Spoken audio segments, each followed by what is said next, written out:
Mais là, ce qui m'énerve de ce temps-ci, c'est la dette. Là, ça fait déjà plusieurs années que ça m'énerve.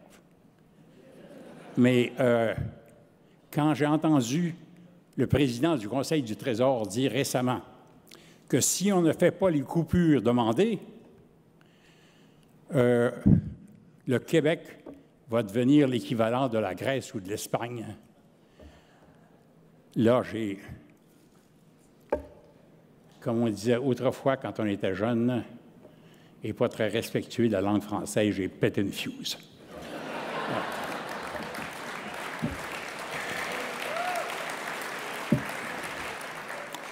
Là, vous comprenez, si le Québec est endetté à ce point-là, s'il est sur le bord de la Grèce ou de l'Espagne, bien là, oubliez vos rêves. Il ne se passera rien. On est foutu. C'est ça l'impression qui commence à se répandre. C'est une énorme supercherie. À première vue, la situation est très, très difficile. Le Québec aurait une dette de 183 milliards cette année, 193 l'année prochaine. Ça monte comme une fusée. Si on tient compte de tout le secteur public, c'est-à-dire Hydro-Québec, les municipalités, etc., tout le secteur public, on est rendu à 246 milliards. Ajoutez à ça notre part dans la dette publique, dans la dette fédérale, on dépasse largement 100% du produit intérieur brut, de la production nationale. Et ça, tout le monde sait que quand on passe ce seuil-là de 100%, un pays est dans le trou.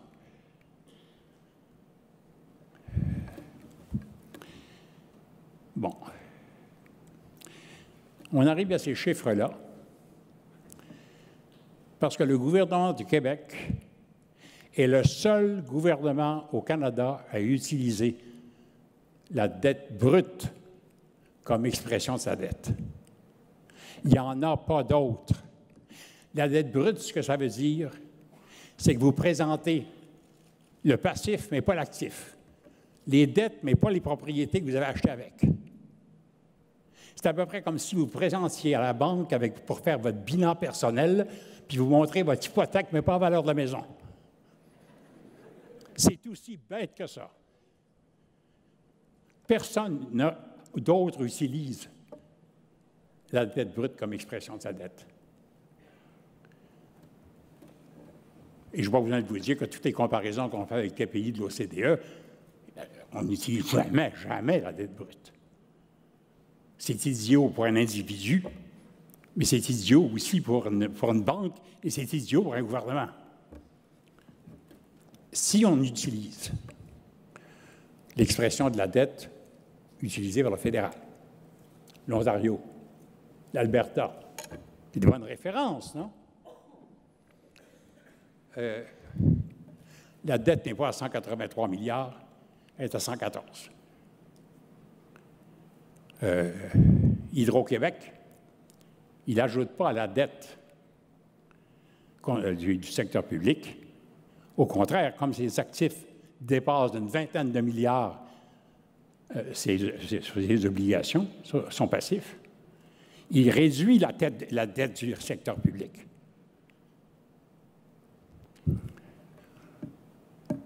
Ce qui est remarquable aussi, c'est qu'elle est stable, cette dette du Québec, cette vraie dette du Québec. Mais on est remarquablement, on a bien géré les affaires publiques du Québec. De 1998 à 2008, c'est-à-dire les 10 ans qui précèdent la récession qui a commencé, là. 2 années, on a le déficit zéro. 4 années, on a un surplus, un petit surplus. Et 4 années, on a un petit déficit. C'est pas mal du tout. C'est pas du tout la fusée dont on parlait tout à l'heure. Si on utilisait la même comptabilité que le fédéral, c'est à cette conclusion-là qu'on en vient. on a bien géré nos affaires. Et là, je pense les gouvernements de tous bords. Là.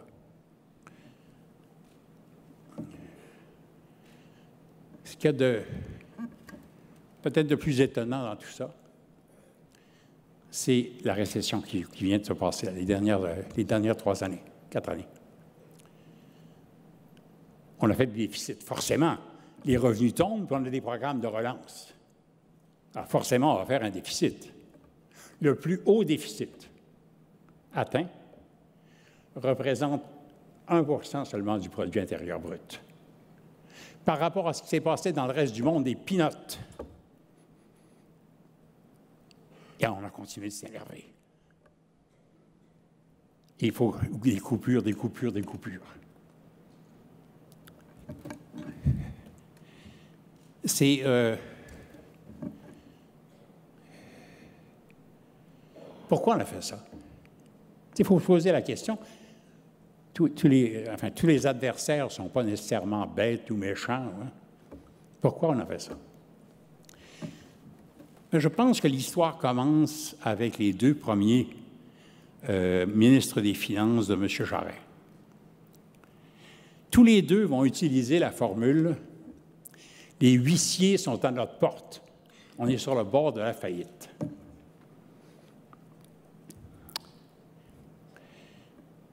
Et évidemment, ce que ça voulait dire essentiellement, c'est que, comment dire,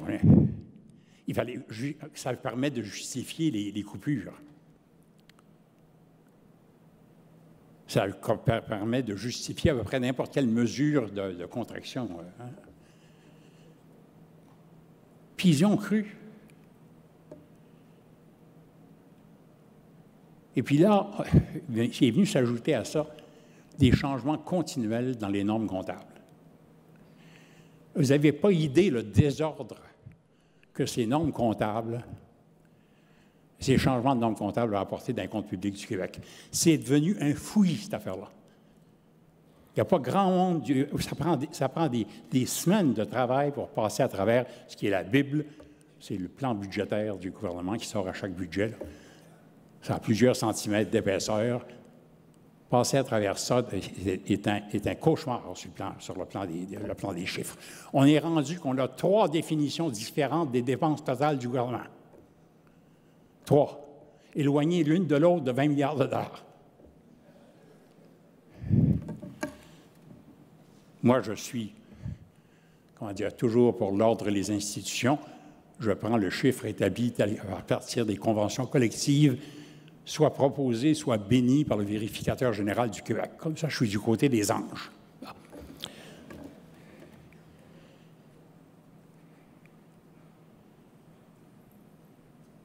Il faut arrêter ça.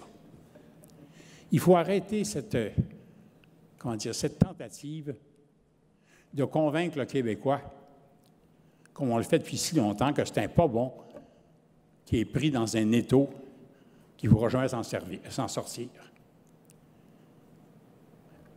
C'est pas vrai. Alors, vous voyez,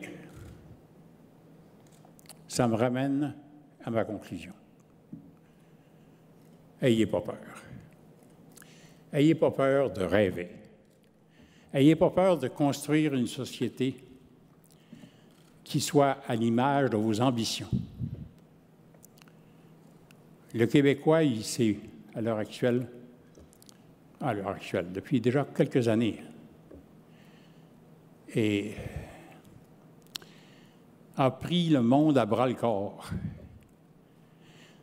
Il y a, chez les jeunes en particulier, une ambition extraordinaire à l'heure actuelle. Il y a des succès.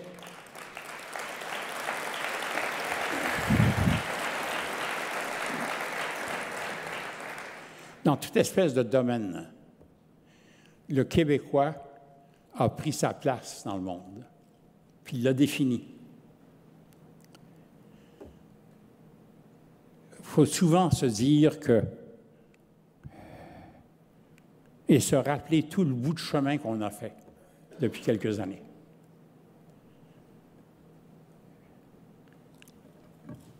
Et Et c'est pour ça qu'il faut aboutir sur cette question de l'indépendance du Québec. Il faut la faire. Il faut... et pour ça, vous êtes un peu, je vais prendre une autre image biblique, vous, l'option nationale, vous êtes en un certain sens le levain dans la pâte.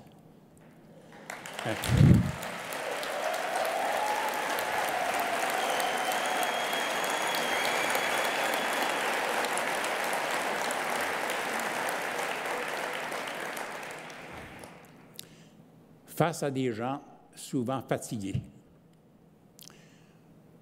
souvent épeurés, souvent un peu désorientés aussi.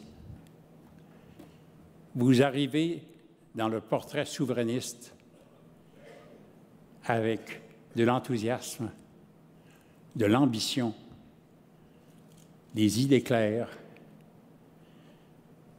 et si tant est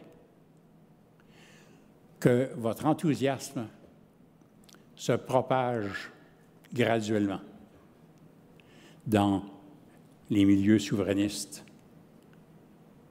à partir de ce moment-là, une entente de tous les souverainistes deviendra possible. Et ça aura été votre œuvre. Je vous souhaite bonne chance. Bravo pour ce que vous avez accompli. Mais bonne chance pour la suite des événements.